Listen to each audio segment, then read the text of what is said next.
দাঁত ব্যথা নিজে থেকেই ভালো হয়ে যায়, এই ধারণাটি কি সত্যি, নাকি এটি এমন একটি ভুল যা আপনার দাঁত স্থায়ীভাবে নষ্ট করে দিতে পারে? চলুন জেনে নেওয়া যাক। অনেকেই দাঁতে ব্যথা শুরু হলে ব্যথার ওষুধ খেয়ে বা কয়েকদিন অপেক্ষা করে ভাবেন ব্যথা তো কমে গেছে, এখন আর সমস্যা নেই। কিন্তু বাস্তবতা হলো ব্যথা কমে যাওয়া মানেই রোগ ভালো হয়ে যাওয়া নয়। বেশিরভাগ ক্ষেত্রে দাঁতের ভেতরে ক্যাভিটি, ইনফেকশন বা স্নায়ুর সমস্যা থাকলে প্রথমে ব্যথা হয়, পরে স্নায়ু ক্ষতিগ্রস্ত হয়ে গেলে ব্যথা কমে যেতে পারে, কিন্তু ভিতরের সংক্রমণ তখনও থেকে যায়, এমনকি আরো ছড়িয়ে পড়তে পারে। ফলে পরবর্তীতে মুখ ফুলে যাওয়া, পুঁজ হওয়া, রুট ক্যানেলের প্রয়োজন হওয়া বা অনেক সময় দাঁত তুলে ফেলতেও হতে পারে। তাই দাঁতে ব্যথা হলে কখনোই অবহেলা করবেন না। যত দ্রুত চিকিৎসা শুরু হবে, দাঁত বাঁচানোর সম্ভাবনাও তত বেশি থাকবে। আলোক ডেন্টাল কেয়ারে অভিজ্ঞ ডেন্টাল বিশেষজ্ঞরা আধুনিক প্রযুক্তির মাধ্যমে আপনার দাঁতের সঠিক কারণ নির্ণয় করে প্রয়োজনীয় চিকিৎসা দিয়ে থাকেন। মিরপুরবাসীর জন্য সুখবর, আলোক ফার্মার হোম ডেলিভারিতে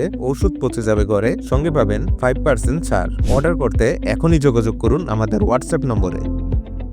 সময় মতো চিকিৎসা নিন, সুস্থ রাখুন আপনার হাসি। মনে রাখবেন, দাঁতের ব্যথা নিজে থেকে ভালো হয় না, বরং চিকিৎসা দেরি করলে সমস্যাই বড় হয়। সুস্থ জীবন,